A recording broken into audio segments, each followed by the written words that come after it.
So, today's session is about plant tissues, xylem and phloem. In this session, xylem and phloem of primary plant body along with the vascular supply of leaves and flowers, finishing of leaves, pits and proteomic analysis of xylem and phloem sap will be explained. In addition to this, genetic modification of lignin for bioenergy crop, nitrates uptake through xylem and nicotine translocation will also be explained. Now, the role of vascular tissues like xylem and phloem is very critical for the plant body, because each and every cell of plant is dependent upon these vascular tissues for the supply of water, nutrients and carbohydrates. As you can see here, this is the vascular supply of leaves and this is the midrib which is carrying water and nutrients from the root xylem towards the leaf lamina, while the carbohydrates which are synthesized in the leaf mesophyll, they are transported from the mesophyll cells into these vascular bundles in the phloem, and from the phloem they find their way out of the leaf, and then through stem and leaves they are and roots they are translocated throughout the plant body. Similarly, the cells of petals, sepals and even stamens and carpels, they need water and carbohydrates. So, they have got their vascular supply. These vascular supplies are more visible in the case of flowers, petals, as you can see right here.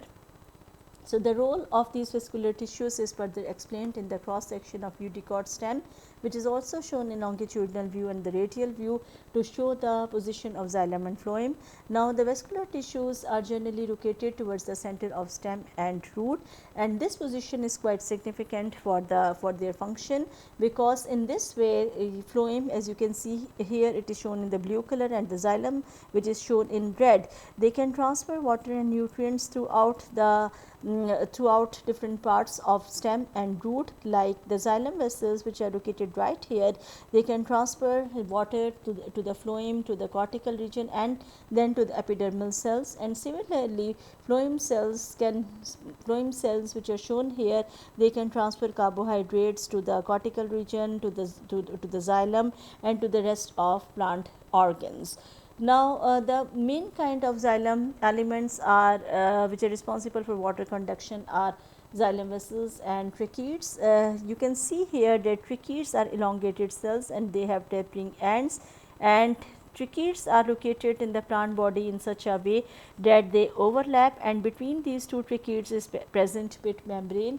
So, it means that water molecule has to pass through this pit membrane in order to be carried from one trachea to next. However, in contradiction to this, there are another kind of xylem vessels, xylem cells which are known as vessels, and in this case only perforation plates like this and this are present at the both end of xylem vessels. So, these kind of adaptations like presence of perforation plates and pit membrane and lignocellulosic wall and the lumen and the empty lumen at maturity, these kind of adaptations make the function of xylem very efficient. In addition to this, xylem vessels or tracheids, they are supplied with the parenchyma cells and they are supplied with the fibers which look like xylem vessels in the longitudinal view, and they also supply water and sport to the xylem and vessels. So, similarly sieve cells, they also appear like this in the longitudinal view.